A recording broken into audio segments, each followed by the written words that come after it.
यहाँ पे एक और मसला है, मंगला डैम के जो रेड जोन के अंदर इलीगल जो क्रश प्लांट्स हैं वो वर्किंग में रहते हैं। अभी एक्शन होता है, क्रैक डाउन होता है, फिर वो चलना शुरू हो जाते हैं। सुबह उनकी बिजली कटती है, शाम को बहाल हो जाती है। क्यों ऐसा होता है?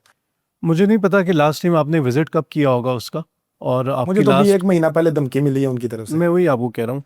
बात ये है कि जिस टाइम मुझे आए हुए यहाँ पे 10 महीने हो चुके हैं, और मुझे आते साथ ये इशू फेस करना पड़ा कि यहाँ पे ये काम चल रहा है।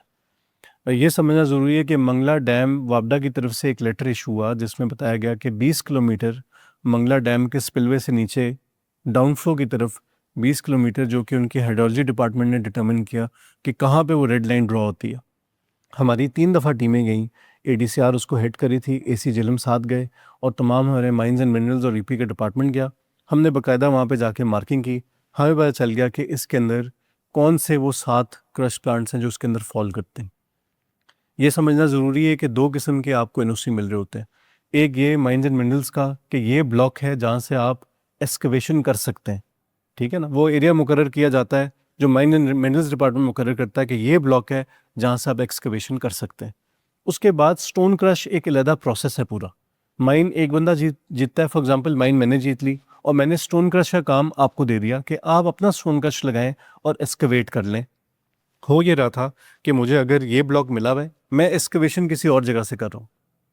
हमने इस चीज़ को चेक रखना था। अब स्टोन क्रश जो था ना, वो रेड जोन के अंदर लगा था। वो कह तो ये रहा था कि मैं एक्सकवेशन अपने ब्लॉक के अंदर से ही कर रहा हूँ, लेकिन मेरी मशीनरी जो है ना रेड जोन के अंदर लगी हुई है।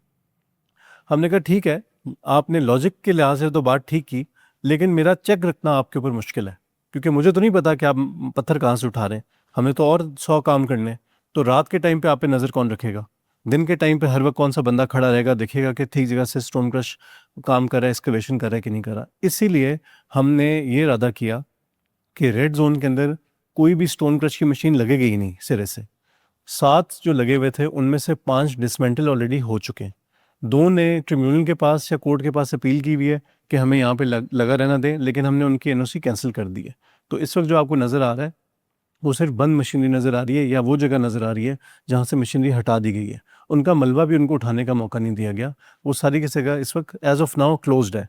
लास्ट इसके ऊपर सर्वे भी हुआ और लास्ट इस पर चेकिंग भी की गई, और इस वक्त एज ऑफ नाउ वहाँ पे स्टोन क्रश का काम नहीं हो रहा। अब मुझे ये पूरा अंदाज़ा है, उनके ऊपर एफआईआर्स भी दी गई मिनरल डिपार्टमेंट्स की तरफ से। लेकिन अभी भी रात को वहाँ पे अगर माइनिंग होती हुई हो तो क्या एक्शन होगा? देखिए, मैंने जैसा पहले बताया कि जो 15 फरवरी को उनके एनओसी रिन्यू होने थे, उनका 3 साल का पीरियड 15 फरवरी 2026 में कंप्लीट हो गया। उससे पहले वो कोर्ट गए, ट्रिब्यूनल गए कि नहीं हमें चलने दें। उनको एक टेम्प्रेरी स्टे भी मिल गया जिसकी वजह से चल रहे थे। लेकिन जैसे ही वो रिन्यूअल के लिए आया तो हमने रिन्यूअल उनका नहीं होने दिया। तो इस वक्त जो काम करेगा वो सिर्फ एनओसी के मुताबिक करेगा। एनओसी के अलावा कोई काम नहीं कर सकता। हम गाड़ियाँ इम्पाउंड भी करते हैं, हम एफआईआर भी करते हैं, हम मशीनरी को भी कॉन्फिस्केट कर लेते हैं। और लेटली अगर आप देखें पिछले 3-4 महीने में एक्टिविटी बहुत ड्रास्टिकली कीमा के नीचे आ गई। मैं ये नहीं कह रहा कि रात को कोई चोरी छुपे करने की कोशिश नहीं करता होगा। जब भी वो करेगा उसके ऊपर हैवी फाइन भी इम्पोज होगा, एफआईआर भी होगी और उसकी मशीनरी भी कॉन्फिस्केट होगी।